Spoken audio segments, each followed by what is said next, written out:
आए हैं, जिसने नाम दिया, जिसने उसको सेकंड किया, सबकी सहमति से तय हुआ और बेहतरीन नाम है। और इस नाम से बीजेपी घबराई हुई है, डरी हुई है।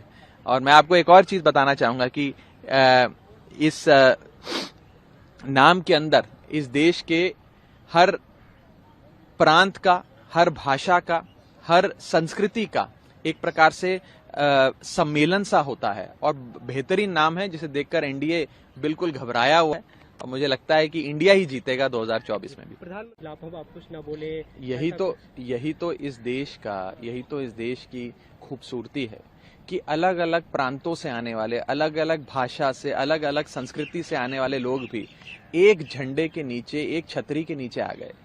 और आए क्यों हैं? मकसद सिर्फ एक ही है कि इस देश को महंगाई, बेरोजगारी से छुटकारा दिलाना। और एक ऐसी निकम्मी सरकार जो केंद्र में है, जिसने पिछले 9 सालों में कोई काम नहीं किया, सिर्फ ब्रांडिंग, इवेंट्स और एंटरटेनमेंट देने का काम किया, वास्तव में देश के आम आदमी की जिंदगी बेहतर करने का काम नहीं किया। उस सरकार से देश को छुटकारा दिलाया जाए।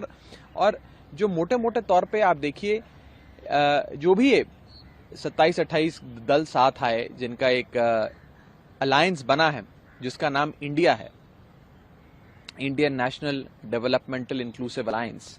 ये अलायंस देखकर बीजेपी इतना घबरा गई है, इतना डर गई है कि वो बीजेपी जिसने 2014 से लेकर 2023 तक पिछले 9 सालों में एनडीए की एक भी बैठक नहीं बुलाई, वो मजबूर हो गई बैठक बुलाने के लिए।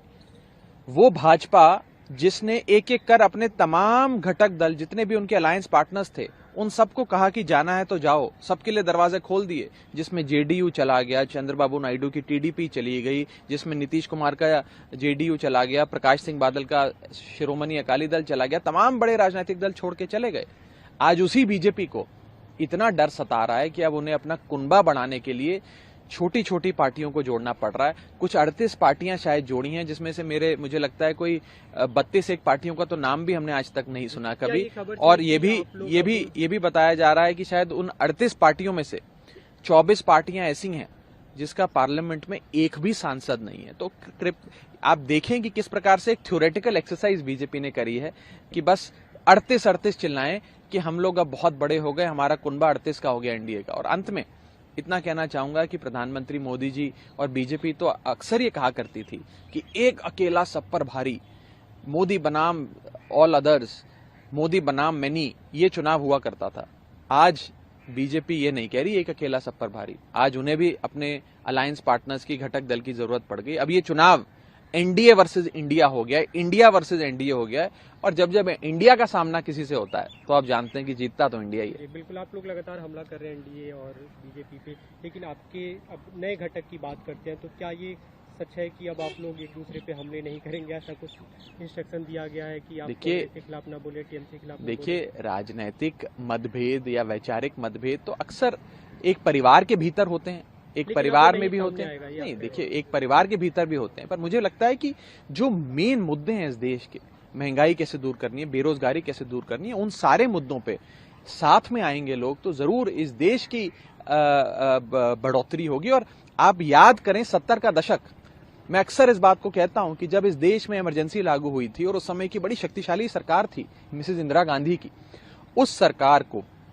हटाने के लिए पूरी देश की आवाम इकट्ठा हुई थी और एक एक राजनीतिक दल, जनसंघ के साथी जुड़ गए कम्युनिस्ट के साथ, कम्युनिस्ट जुड़ गए सोशलिस्ट के साथ, और एक छतरी जनसंघ जनता पार्टी की बनी, जिसके तहत वो सब एक साथ आए एक छतरी के नीचे, और मिसेस गांधी को हार का सामना करना पड़ा था। तो मैं आज 1970 के दशक का जो हमने राजनीतिक पूरा प्रकरण देखा, उससे एक पैरेलल ड्रॉ करते हुए आज आपको 2024 के लोकसभा चुनाव का एनालिसिस करने के लिए जरूर आह्वान करूंगा। हमने देखा वहाँ पे कांग्रेस के ट्विटर हैंडल से अरविंद केजरीवाल के वीडियो शेयर हुए, तो अब इस पे सहमति है कि आप लोग एक दूसरे के खिलाफ ना बोलेंगे, बयानबाजी नहीं होगी? मैं कई बार आपके इस सवाल का जवाब दे चुका हूं, जो आप चौथी 5वीं बार पूछ रहे हैं। हाँ, कोई बात नहीं, मैं जवाब देना मेरा काम है, सवाल पूछना आपका काम है।